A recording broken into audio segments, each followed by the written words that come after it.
And you guys always attract a crowd, so that's always fun. Well, thank you for coming. Thank you for having us, Rob. Of course. All right. Looks like we've got a good critical mass of everyone coming in. Give everyone just 30 more seconds or less, and then we'll get started. Wouldn't want anyone to miss anything. Of course. All right, this is looking good. Well, welcome everybody. Welcome to Net Capital's live Q&A with the team at MagFast. For anyone who doesn't know, my name is Rob Burnett. I'm the CEO of the Net Capital Funding Portal. And we have with us today Seymour and Rex from MagFast. We'll introduce them in a second, but for anyone who doesn't know, we host these live Q&As with some of our entrepreneurs so that you all can get to know them better, learn more about their business, and ask your questions to make sure you're making an informed investment decision should you choose to invest. At the bottom of your screen, or maybe at the top, depending on where you have it in Zoom, there's going to be a Q&A function. Anyone who's listening or attending and has questions as we go along, please put your question in the Q&A, and I'll get to it kind of as appropriate or throughout the Q&A here today. But with all that being said, Seymour, Rex, good to have you guys. Good to see you. Good to have you back. Why don't you, if anyone who on the call doesn't know you or anyone watching a recording doesn't know you, why don't you guys just give a quick intro as to who you are and maybe the quick elevator pitch about MagFast? Sure. Well, I'm Seymour Segnet, the founder and CEO of MagFast. With me is Rex Northern, who we continue to give a slightly unusual title, Special Projects Director, because with a young company, there's often so many crazy important new things that need to be done. And Rex is my kind of most trusted lieutenant to even that word lieutenant doesn't do is totally inadequate for the relationship. But I know that I can always trust Rex with moving through any major new project. And we're in the middle of a major kind of a major shift within the company at the moment that we'll talk about.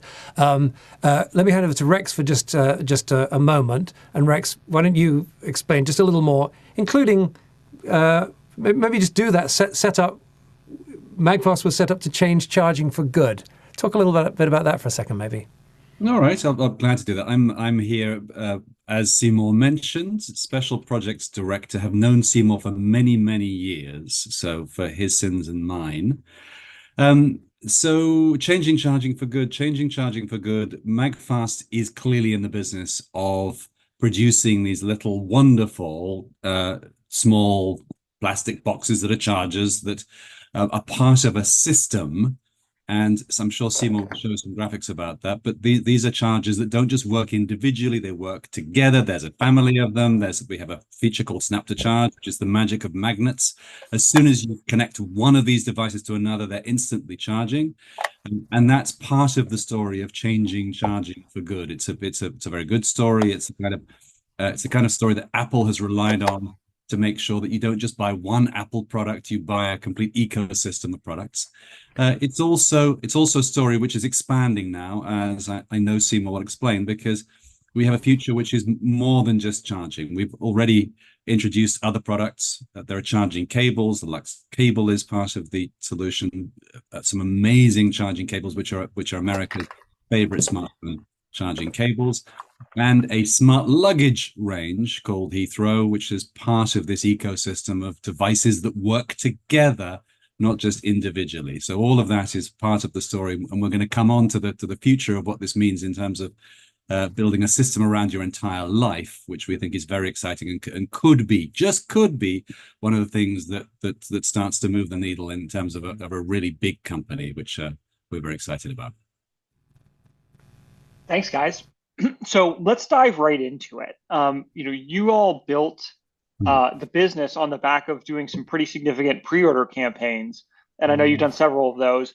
And I know with some of the original products, one thing you've been very open about is there were some struggles with producing and delivering on some of those early pre-orders, some of those original ones. Do you want to kind of just talk about that and what that looks like? Sure. Yeah, I mean, this is the there's a huge amount to be incredibly proud about that we've achieved over the years. And there's this one thing that's the kind of the difficult piece, the elephant in the room. So I'm grateful to you for bringing it up, kind of right at the front, Rob. We set out. It's actually now fully 7 years ago that we first kind of laid out our stall, and we said, look, this business of charging of mobile devices, it's kind of not very good. You know, people love their. There's all kinds of consumer products that people love. A lot of people love their car. They love their saucepan set. You know, this like fantastic non-stick set that they've got for the kitchen, or cast down set that they've got for the kitchen. Or they have clothing that they love, or they love their cell phone. Hardly anybody would ever say that they love their charger or their charging cable. So we saw this opportunity to do some premium products in that area, but we also had this idea about a family of products that all work together. Both because that's just from a product point of view kind of satisfactory. It's nice when you have kind of a set of products that are optimized to work together and match and work together. But also, frankly, from a business point of view, as Rex just mentioned, the expensive thing from a business point of view is kind of getting in front of a customer, and if at that moment you can relieve them of a larger number of their dollars all in one go, that's helpful from a business point of view, as long as you're doing so appropriately. Kind of and ethically. So we had a list of folks from a previous business, and we did an initial crowdfunding. Now, it's probably worth making this distinction, especially in a forum like this. There's 1,000 different types of crowdfunding, but for this purpose, there are two. There's equity crowdfunding, which is what this Q&A is supporting right now. It's what Net Capital and their competitors do for a living, which is to allow young companies to offer investment instruments in their young companies. But there's also what's called product crowdfunding, and that's where companies say, "Hey, look, we've got this idea for a product. You know, if you'd like to support us, we're going to go make that product, and if we're successful, you know, you'll get the product." And having had some success with that in the past, we started MagFast on that basis. And I did a presentation actually to all of our existing customers and investors the other day. And I said, you know what? I kind of feel like starting with product crowdfunding was sort of the original sin, as it were, because from day one, we had this two-edged sword of success, which is that we had lots and lots of people who were really excited about what we're doing, and oh my God, I can't wait for my products. And then developing the products hit problem after problem after problem. Now, it's also important to point out that I'm the founder, I'm the CEO. I appointed the people who were developing the products. And if I had made kind of different choices along the way, we would have had a different trajectory. I mean, I don't shirk responsibility for that at all. I alone am responsible for everything that happened. But as we went along, because of this, one of the things to understand about product development is it's very easy to take kind of an existing product and just put a different wrapper around it. You know, famously in the car industry, sometimes exactly the same car just has a couple of different changes and a different brand names on the front, right? And a lot of that happens in the electronics industry. We were trying to do something harder than that, which was to introduce a whole series of innovations around charging.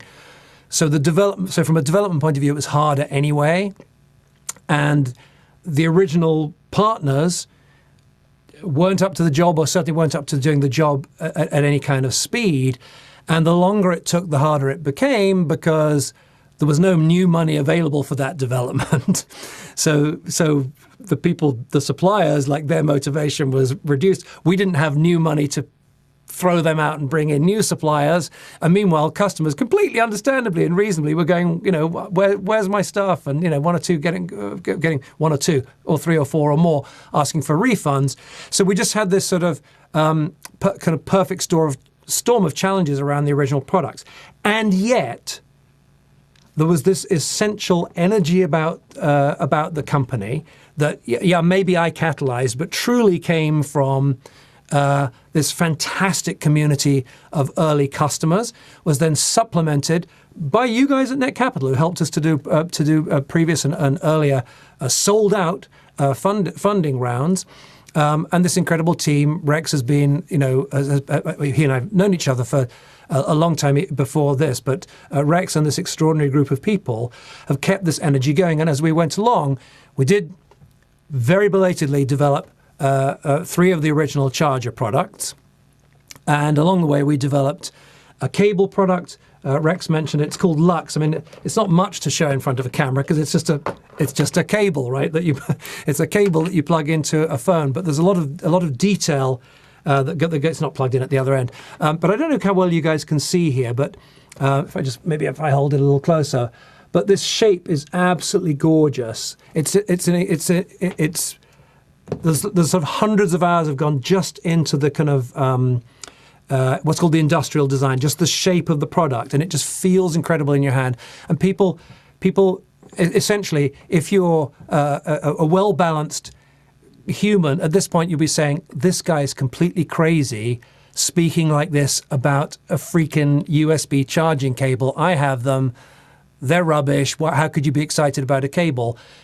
And then people get one in their hands and they're like, oh my goodness, this is the best cable I've ever had. It's incredible. I love it. Lifetime warranty. People buy 10 packs, 25 packs to give as gifts.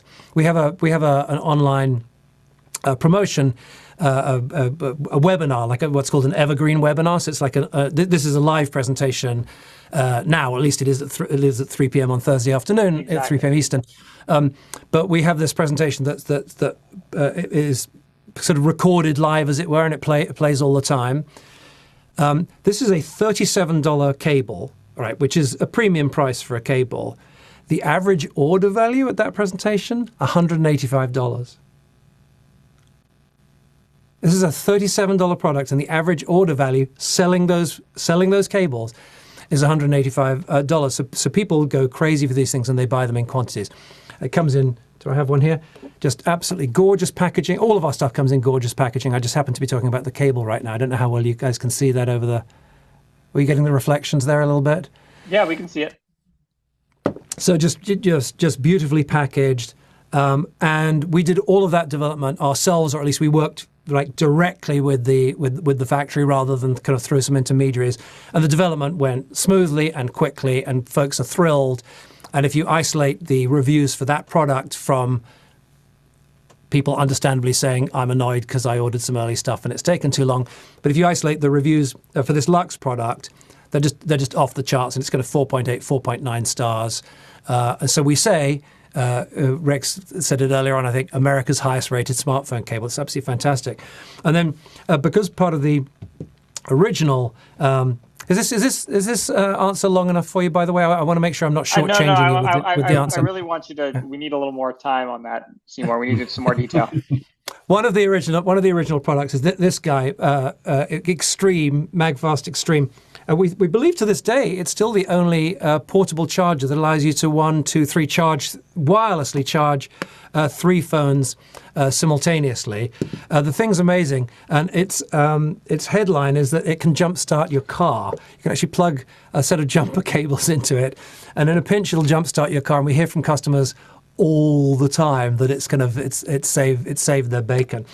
But we figured that this guy was it's the charger you need if you're traveling when you get to your destination. You need a little one to give you a boost on the way, but when you get there, you need lots of power because you've got to plug in your laptop and plug in all of these other devices. So we went ahead and developed, again, sort of directly, we went and developed a suitcase, which is called MagFast Heathrow. And we have this incredible patent-pending mechanism here to release this, because you're not allowed to check a bag with a charger in it. So this just goes in and out in a second, one-handed, for security, or if you need the thing as you're traveling. And we launched that just about a year ago. Just shipped the first ones of those to customers because doing it right kind of takes a while. So first customers got that within the last 6 weeks, Rex, 2 months. Right. Just loving it because the quality is super premium. And so the product philosophy has always been, it's got to be amazing because plenty of other people are doing not amazing stuff. And it took too long to do that with the original chargers. and we disappointed too many of our early customers. They're rightly upset about it. And so as we make this transition that we're making at the moment, we've made this very strong commitment, which is we're going to make sure that everybody who we didn't deliver on to begin with, we're gonna make sure that we kind of over deliver for them as we go forward, by giving them kind of additional sort of bonuses into the new range of products that we're now working on. Thanks, Seymour. And I know that was a really good explanation of everything. And to kind of keep it going, so I understand that this is kind of a pivot point for the company. You guys are making some changes, and you're kind of moving MagFast into its kind of next. Maybe version of life is too strong a word, but you're making some changes. You're pursuing some different avenues. So you want to talk everyone through kind of what does that look like? Sure. As you know, I'm shy. I don't care for public speaking, but I know okay. You suffer through it. You manage. So the company from its inception, the rallying call from day one was MagFast changing charging for good. So what does that mean? Changing charging, okay, any company might say that. Changing charging for good. So for good means if we do our job properly, we'll actually cause a bit of a shift in an industry that isn't that great, and that remains our goal. Famously over the last few years, that was part of Tesla's mission, right? It was like whether or not Tesla themselves were successful in the electric car industry, they wanted to get the industry to shift. And I think whatever else you think about Tesla, there's very little doubt that they've caused this extraordinary change in the way that the world looks at mobility in the coming years. So we felt that there was a chance to change the industry a bit, but also to do some good along the way. And we've planted, what is it now, 625,000 trees, I think it is, with our friends at Trees for the Future. Super proud of that. We went out, did a field inspection recently. But changing charging for good, if we're really going to change it, we need to do it on a very big scale. And so in the past, we've been sort of a pure consumer electronics company. We've had some successes. We've had some real challenges that we just described there. The other major challenge beyond manufacturing has been cost of customer acquisition, which has become very difficult for direct-to-consumer customers over the last few years. And when you look at all the money that's moved through the company over the last few years, a little bit of it has come to me as an employee, and a little bit's gone to Rex and the other members of the team, and far too much of the money has gone to Facebook and YouTube and Google and so on for running ads and customer acquisition. So that model needs to change.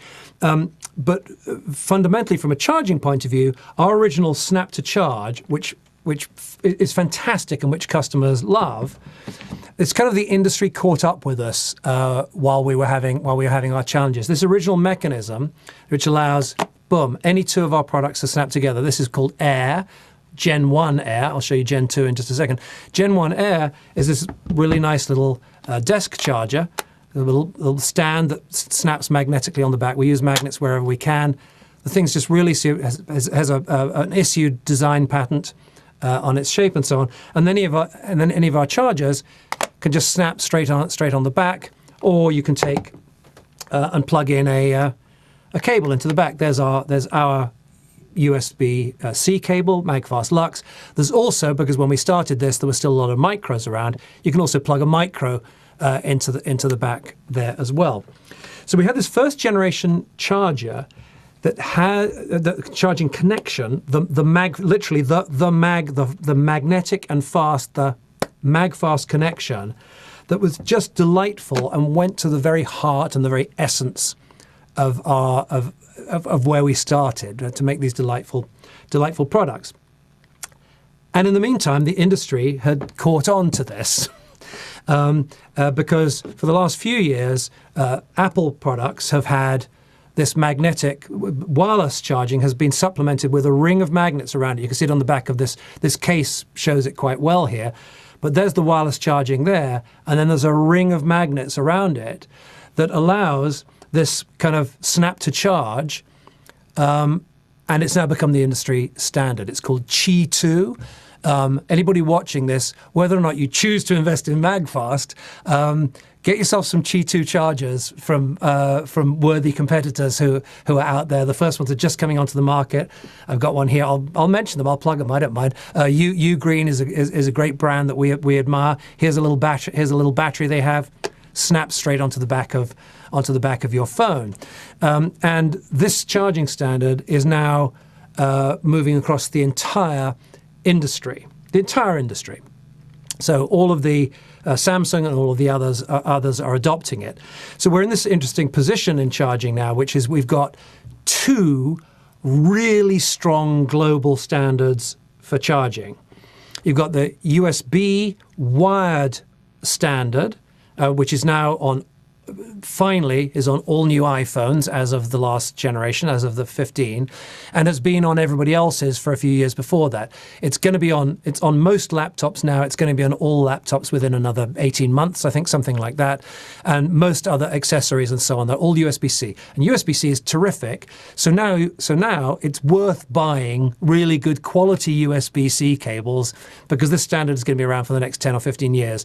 And we know this because the previous collection of standards were around for a long time, at least a decade each. But now the European Union has mandated this as a standard, and that's forced the whole industry. And the good thing about USB-C is there's enough juice in the standard that you can get lots of data and lots of power. You can currently get approximately 10 times the power that you need to charge a phone through a USB-C cable, and many times more data than you want. So USB-C is there to stay. We already support USB-C with America's highest rated smartphone cable, MagFast Lux. You can pick it up on Amazon. You can pick it up from us as well.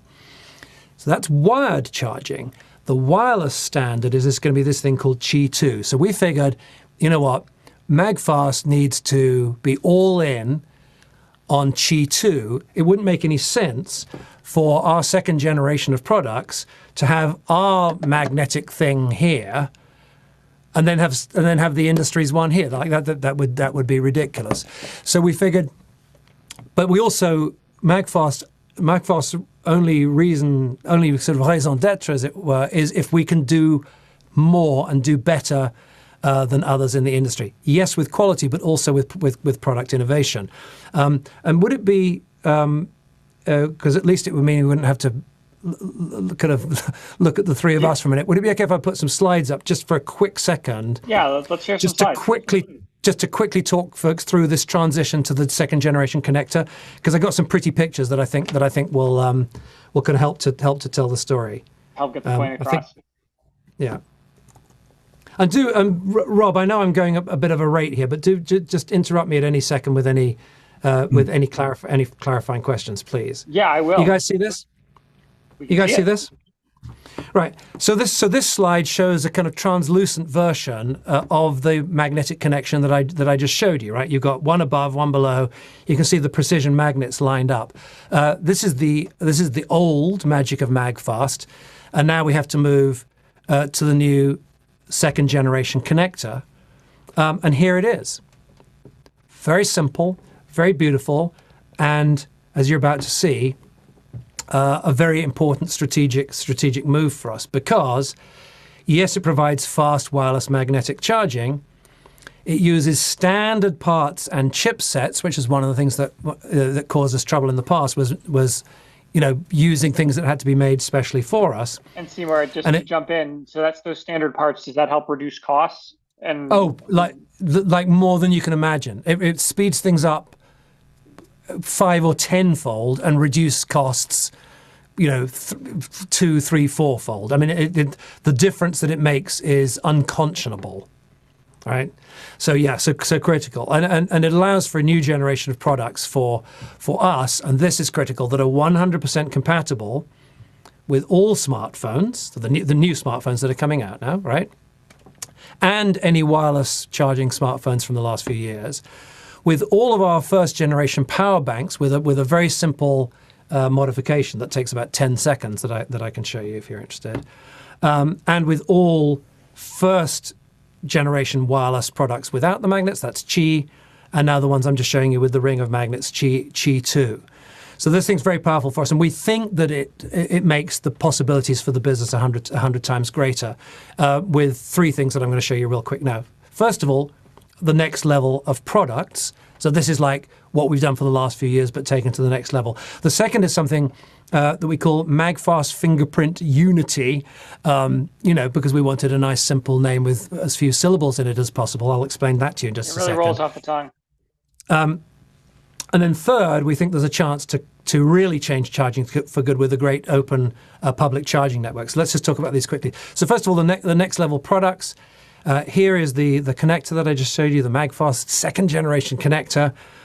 And here it is as part of a second generation set of products. Now, I want to be clear, these are the products that we plan to develop. We're raising funding now to move into this exciting new phase. So these are products that are imagined. A lot of the work that will be needed for them has been done, but a lot still remains. And let's go through them all quickly one at a time. Actually, Seymour, can I ask you a question real quick on that? If you go back, so to reiterate for investors, right?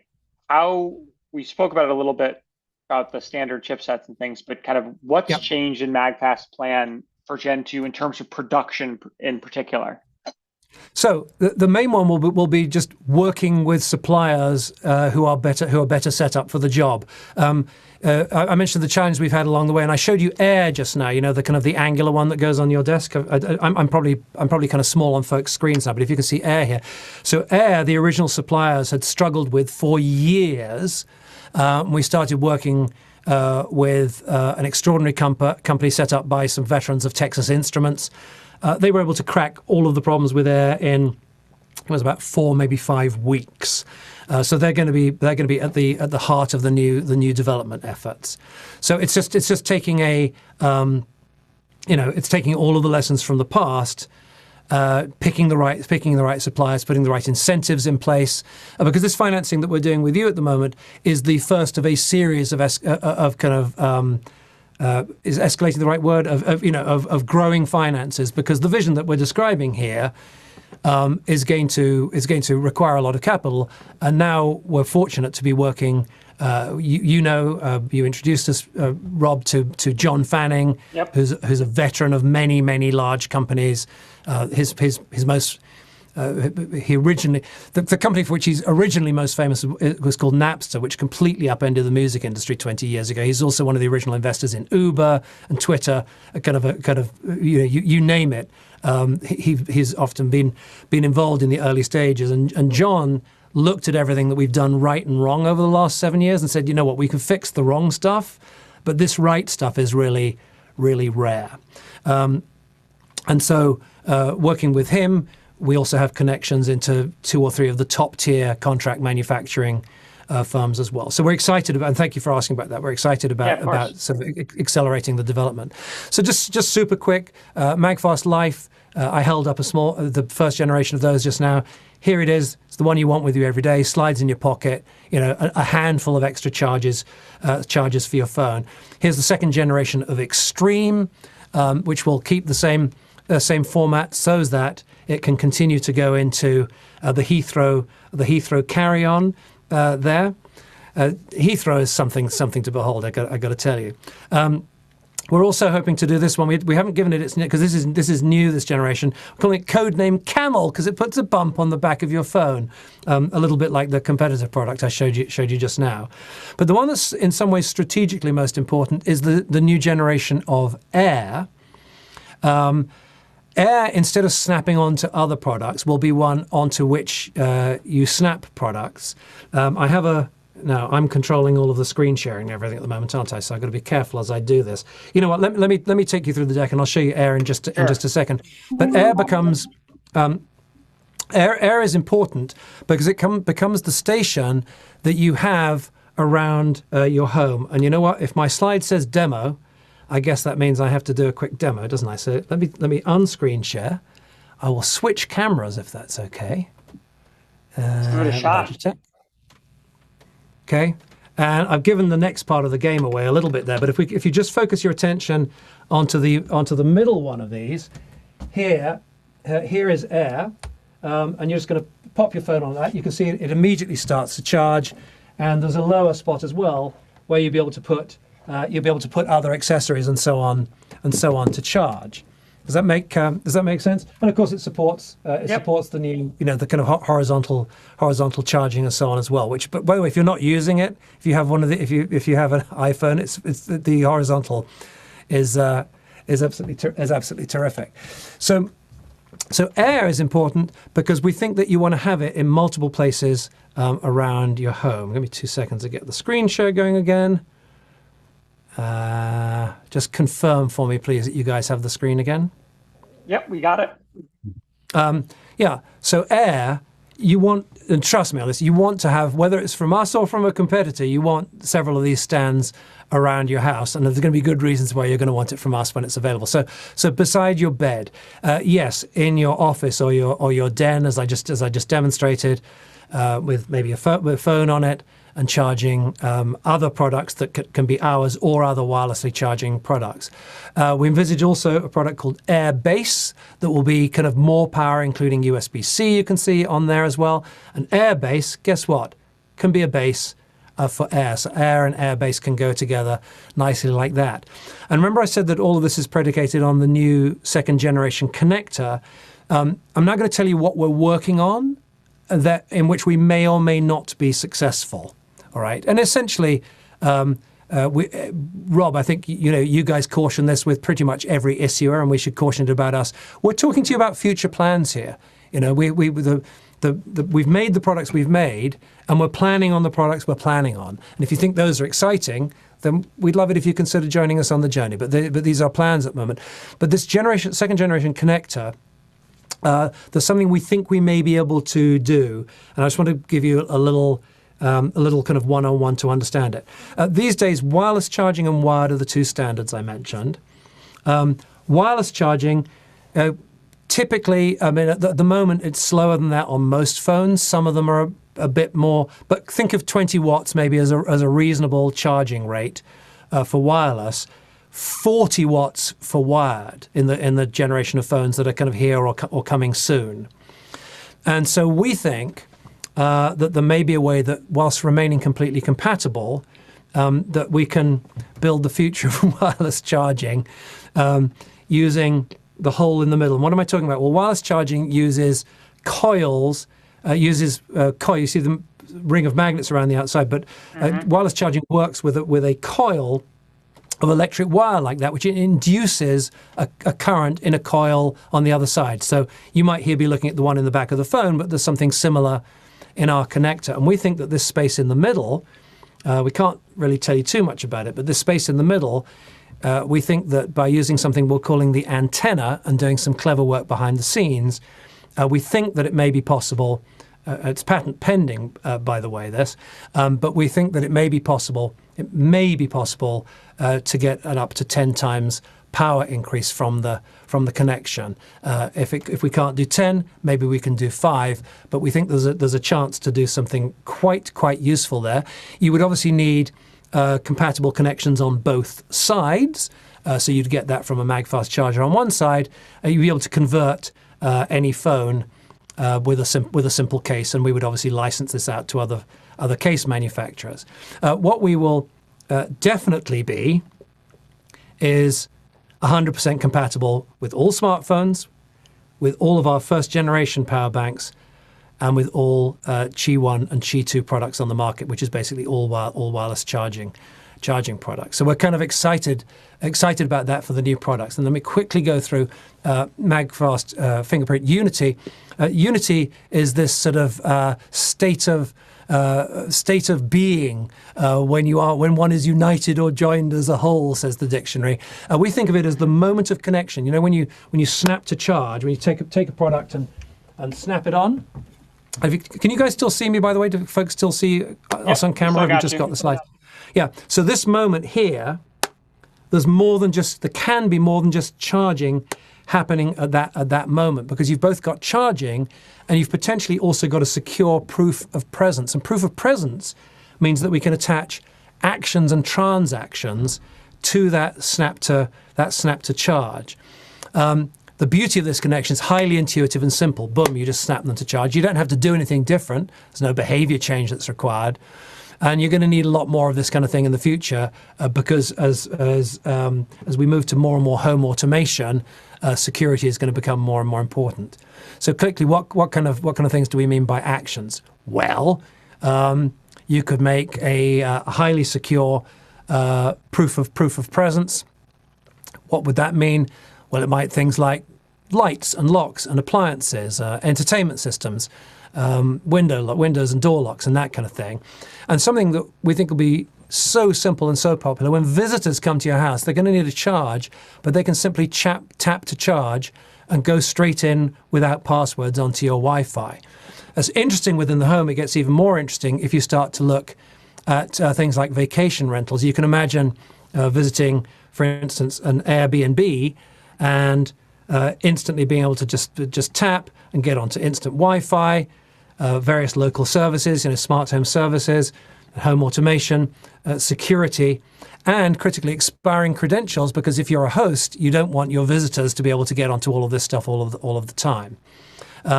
Similarly, we can do the same kind of things in hotels, similar range of services here. We can see we've one of our a good friend of Rex's and mine actually runs a Renaissance hotel. So we've borrowed a few public brands here to illustrate it. There's no existing relationship with them, but you can imagine being in the hotel. You snap your phone right on, instant Wi-Fi, personal room preferences can be transferred to the room, lights and entertainment, room service menu, and that kind of thing, and security, and again expiring credentials and much more. And then it gets even more interesting if we say, well, let's take this outside of these closed environments into an open public charging network. Here's the numbers on this. By 2026, we believe there's going to be 7.5 billion smartphone users. I mean, this is kind of bonkers. It's almost everybody on the planet. It's just crazy numbers out there. And the data shows that every week, 60% of people run out of power. That's quite a lot of opportunity for public charging. Yeah. The problem is that the problem is that today public charging, which happens in all of these places, by the way, airports and restaurants and shopping malls and food courts and concert venues and museums, all these places, hotel lobbies, beaches, coffee shops, tourist attractions, museums, it goes on and on. But public charging typically looks like this, doesn't it? And the interesting thing about this picture is notice how even though we can't see any pictures. Okay, can't see any pictures. What are you seeing nothing? What are you seeing? You're no longer sharing your screen. Sorry. Okay. How long ago did I lose? How long ago did we lose? I think it was transitioning back. You were talking through it, but I didn't realize you were supposed to have your screen up. So I think it was a couple minutes ago. Okay. So this is what you got me now? Yeah. So this is what public. Thank you for letting me know. This is what public charging typically looks like too much today. So we feel like if our mission is to change charging for good with iconic design and world-class function, the way to do this is by adding. Remember I said actions and transactions. Well, if we add transactions into this moment of unity, this moment of connection, it starts to get really interesting, because now you can add in rewards points to incentivize repeats. You can do kind of punch cards, charge a number of times, or come to this coffee shop a number of times and accumulate benefits. Gamification's possible. Hyper-local promotions, because you're going to know when someone connects, you're going to know exactly where they are, not just that they're in the region, but exactly where they are. Cashback becomes possible. We're also, because we're committed to the trees, already planted, 628,000 trees, we can make sure that we're making all of this public charging carbon neutral, and also payments become possible. And so again, cautioning that these are illustrative pictures. We don't yet have relationships with these folks, but here's what it might look like in your local coffee shop. Here's what it might look like in public charging. I was fortunate enough to spend a week at a series of meetings with some entrepreneurs and Richard Branson a few years ago. So we always support the brand for you, Richard, whenever we can. And at conferences and events, we see this kind of thing. And I just want to close quickly by talking about the enabler for all of this. As you tap to charge, something magical happens, which is we load this card onto your device. And I'm just going to do a super quick super quick demo of that. You're no longer sharing your screen again, just to I know, because I'm going to switch Okay. over, if I may, to this camera and just show you this tap to charge thing. So you imagine as you introduce a phone ready to charge, you can snap it on there to charge. But as I bring it in here, do you see that it's brought up a tag here, which is I just have to do security. Come on my face. Okay. Excuse me. Right. So it's offering me the opportunity to add this card. Hello, gorgeous. To add this card directly into my wallet. This works with the Apple Wallet or with Android. And now having popped that card in, any number of things become possible, because once we're situated in the wallet, we can provide all kinds of additional services. I'm going to submit you to kind of more slides again, but I'll just read off of this one. Using the card, now the relationship becomes in software and service, and we can do all kinds of things. It can become the investor portal. We plan to have our investors be able to see their investment status through the card, because you turn the card over, there's all kinds of information on the back.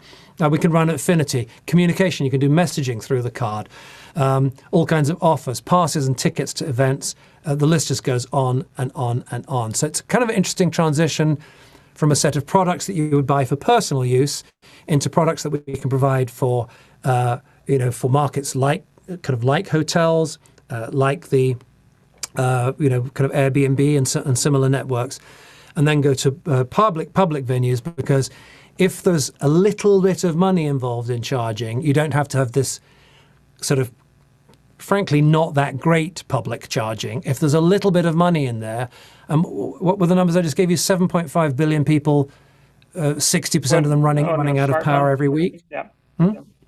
If you multiply that up, you get very significant potential. You're into the hundreds of millions of dollars in potential revenue very quickly from just a few people, just a fraction of the world charging every week. So, sorry, that was a lot, but it's a big new vision, and I thought it was worth putting in front of people if they were thinking of investing. Well, I appreciate you talking us through that, Seymour. There's a couple of questions that came up from the audience based on all that. So kind of going through them quickly, I think hopefully a relatively quick question is, what's MagFast thinking about in terms of encryption and things with these public chargers? Comprehensive. I don't think it's worth. It's too complicated a topic to go into in detail here. And just between us, we haven't finalized all of the specifications. But I will tell you, our own commitment to this is we use a product called YubiKey to protect everything internally within the company. If you're familiar with that, it's astonishing levels of encryption, way beyond regular two-factor, and we envisage that kind of encryption being built in to hopefully eliminate, but certainly absolutely minimize the kinds of attacks that could happen. It's a very intelligent question, I have to say. Very intelligent question. And I think you came about this close to giving us a one-word answer. In comprehensive, and then couldn't quite stick the landing. But I appreciate it there, Seymour. It's also worth mentioning, given that you want a longer answer than just one word, obviously, Rob. It's also worth mentioning that all the technology that Seymour's shown in their phone uses industry standards, including the Apple and Android wallet. So those are there's a lot of encryption that already takes place that's taken billions of dollars and many years to develop that MagFast across the industry. That makes sense. Yeah. One of the other questions that's come up from a couple people I've seen kind of in the question and answer session, and thanks, Rex, for answering some of those questions about pre-orders and things. 43 questions so far, which I hope people with quick responses to. So yeah, appreciate it, because we're going to try and stick mostly to the business, not the pre-order stuff on this call. So, I think a fair question from a couple of different people out there is, it seems like MagFast has quite a few different products. Why try to do so many at once versus picking maybe one or two and starting with them and moving on from there? Yeah, I think that's an entirely fair question. Look, there's a core product here, which is the second generation. We've shown you ways that it can be used. We think for a family of consumer products, it's only a family if it's a family, but we don't have to make 7 of them. we can make 3 or 4 of them to get started. I think, I mean, if you look around the industry, I mentioned Ugreen earlier on, Anchor as well. I mean, Belk. If you look at them, these people don't go around with 2 or 3 products. In the consumer space, it's essentially marketing malpractice to go to all of the cost of acquiring a customer and then only having 1 product for them. So we think that it is essential to do that, which is why, I mean, in the past, I mean, you know this, Rob, because we've been with you for a while. Yeah. We saw Reg CF crowdfunding, which is what this is, as being kind of all we needed. We now see this as being the first of a series of steps, which the plans are not laid for them yet. But that we've often discussed Regulation A with you, which is the next step above CF, and there are many other options that open up in public markets and so on. None of that is set in stone yet. We haven't signed contracts, but the vision that we're putting forward now isn't a vision to build a company that needs a few $1 million of investment and will do tens of millions of dollars a year. It's a vision for a company that over the coming years will need tens of millions of dollars investment, but actually has the potential to do hundreds of millions or maybe billions of dollars. We may or may not be successful, but it is now a very big vision now with some big partners coming in. And I mentioned John Fanning earlier on, who joined us for this live broadcast that we did 48 hours ago. Wasn't available this afternoon, but will be with us on Monday evening when we will be doing a live stream from 5 p.m. Eastern until, what did we say? We said 3 hours until 8 p.m. Eastern, okay? 5 p.m. to 8 p.m. Eastern. We're going to be doing a live broadcast. We call it Closing Ceremonies. We've done these before. They're a great deal of fun. And we get a whole lot of different people who are involved in. You've graciously joined us sometimes in the past, Rob. Maybe if you're free, you'll join us again this Monday. And it's just during the last few hours where we answer people's questions, play a bit of video, talk about the company in a little bit more detail.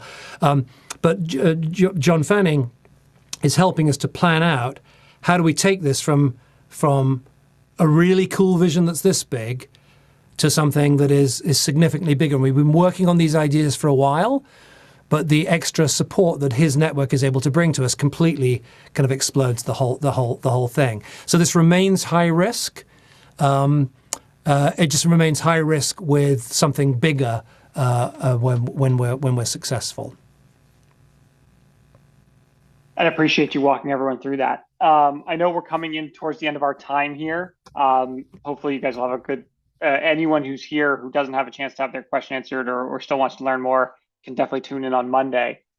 Quickly, Seymour, as you finish up this round, you've talked about this being kind of a one step on a road towards kind of growing the company. What are the kind of key milestones for you guys as a company that the kind of investors should watch out for? Right? What are the next couple big steps you want to take?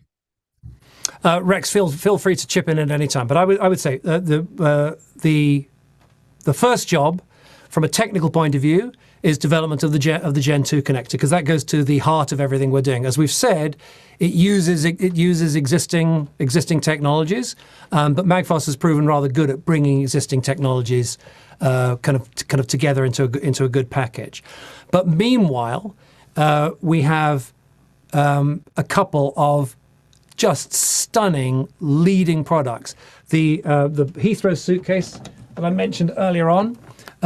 This thing is, Rex has actually spent, it's probably something like 10 hours by now over the last few weeks with a gentleman who is a 25-year veteran of the luggage industry, who's sort of essentially coming out of retirement to help us get distribution for this product. He says it's unlike anything he's seen before. We shipped him the entire consumer experience, so we sent him one, fully boxed and everything. And he said, "Look, this is simply extraordinary. We also believe it's better than the most famous brand in its kind of aluminum suitcase.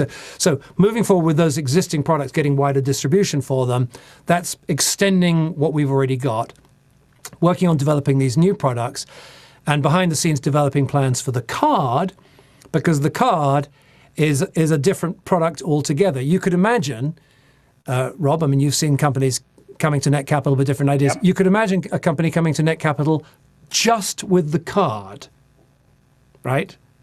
Exactly. Could be a very substantial business by itself. And yeah, and that's why it's going to be interesting to see how you all stack together the different Blend them products. together, yeah. Exactly. I think we have time. I want to make sure I'm looking through the questions that have come in. A lot of them were about kind of pre-orders of the products and things like that. I'm going to save that for Rex and your team. I want to make sure there aren't anything that would be relevant to investors on a broader level. Let's see. Hold on. So Bernice asked, will this recording be available later to watch? It will be. Sure. I can answer that. It'll be on Net Capital's YouTube channel, and we'll also send it over to MagFast. They might repost it as well. So it will be available for anyone who came in and wants to rewatch. There was also somebody asking a sort of mechanics question about their credit card their debit card, I think, not being saved in their Net Capital interface, and I suggesting that that's probably not a thing you can answer right now, but you might want to. You can, so. Yeah, for anyone here who's trying to invest in MagFast and having any difficulties, whether it's you're not sure what information to fill out, having any problem with any payments or anything like that, you're always welcome and encouraged to email team@netcapital.com. I've got an awesome customer service team who will be there to help you. They'll be around. There's also don't have it memorized off the top of my head, but we have a phone number. It's at the bottom of our website. You can call that. We have somewhat limited hours right now, but if you leave us a message, we'll give you a call back, and we're here to help. So anyone who needs help with their investment, we've got a team that's ready to be here and help you out. Yeah. I got to say, I want to give a plug for you guys while we're here, Rob. We, Rex and I, over the years, have met with, I think, all of Net Capital's competitors. Certainly the kind of all of the bigger ones that you might have heard of, and this is you're the class game in town, Rob. I mean, any entrepreneurs watching. Yeah, and it's from the heart. I mean, many of the others, it just felt like you were in a kind of sausage making factory, and you guys really took a look at what we had, kind of understood it, appreciated it, and it's a truly kind of white glove, a truly extraordinary partnership. So I don't know if any entrepreneurs are watching. But don't. I mean, I really mean this from my heart. Don't think of going anywhere. I mean, talk to the others, but this is where you want to be. Well, I appreciate it, Seymour. And for everyone here, everyone listening, whether you're a potential investor or a potential entrepreneur, we are here to help at Net Capital. Sometimes investing is confusing. Sometimes it's hard to do, as Seymour knows. Sometimes it's hard to raise. Sometimes it's hard to get all the information right. And we've tried really hard to combine our technology with really good people. And so if you're here, just know that we're here to help. We do our best. We're not always going to be perfect, just like everyone, any organization ever, but we try really hard to get it right. And so, yeah, if anyone's having any trouble or has any questions, reach out to us. We're here to help. And we'll do everything we can to make your experience the best we can. Brilliant. I think we're coming towards the end here. So why don't I just leave it with you, Seymour and Rex? Anything, in the last couple of minutes here, anything else you want the kind of public to know as they take a look at MagFast and consider making an investment?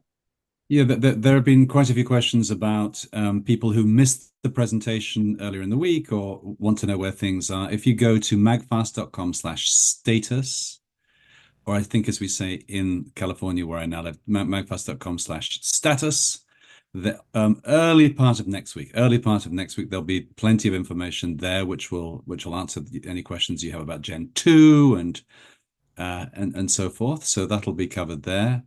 And I think lots of very encouraging comments from people who are excited by, what's coming with Gen 2 and so forth. So, very enthusiastic. People are asking also about sort of what happens to their shares in MagFast if and when MagFast goes public, and the if with the when is incredibly important, because who knows if that day will ever come. But certainly that's what everyone here is working very hard towards. There is absolutely no guarantee that these shares will ever be publicly traded. Absolutely no guarantee. You're investing in an early stage company, but Rob and Net Capital do a terrific job of explaining how in a diversified portfolio, maybe it's worth having some of these very high risk, potentially high reward early stage companies in there, as well as these kind of the bigger companies that are much lower risk, but probably have a lower chance of going from some to very small to very large. Maybe there's a sort of mix, a diversified portfolio answer to that question. But again, there is no guarantee that MagFast will ever go public. That is just the hard work that we're all doing in hopes that we can achieve that. And we're very, it's because of people who are here today and because of the investors who are engaging that may be a possibility. It's also because of your continuing support when it comes to the products and so forth. So we're very, very grateful to everyone who's I was just going to say, yes. Sorry, Rex, stepping on you there. If folks are, the URL Rex mentioned is in the process of being updated at the moment. If people want to see the main presentation from the other day, the main new investor presentation, magfast.com/livestream. We have a replay of it there. magfast.com/livestream has the full presentation, which goes through the background of the old products, that talks about the successes, shows you a couple of things that we're doing with AI at the moment, and then takes you through the kind of this shift into the new thinking and opening up the new possibilities. So that's magfast.com/livestream, which is where we held a stream the other day, and it's where we've now got the replay of the main. The main investor, and we also did a presentation for our existing customers, talking through the changes that we're making at the moment. If you get in touch with us, we can get you a copy of that as well. But magfast.com/livestream if you feel that this hour hasn't been enough, you can. If you want more, see more. If you want more, we have it. We have it at magfast.com/livestream, and there's an invest button there, or at Net Capital. Well, gentlemen, thank you for taking the time. It's been a really productive hour. Thanks for walking us through everything. As a reminder to everybody here, right, there's all the information on MagFast is available at netcapital.com. You can go to their MagFast page, take a look, read about the investment, and if it's right for you, you can make an investment if you'd like. Thanks again, Rex and Seymour, for taking the time to be with us. And if anyone has any outstanding questions that weren't answered here, there is always the discussion board on MagFast page. You can post a question there, and Seymour and Rex and their team will get back to you. Well, gentlemen, Beautiful. Thanks again. Thanks for being here. Thanks, Rob, and thanks everyone for joining us. Yeah, thanks everyone for watching. We appreciate it. Take care, everybody.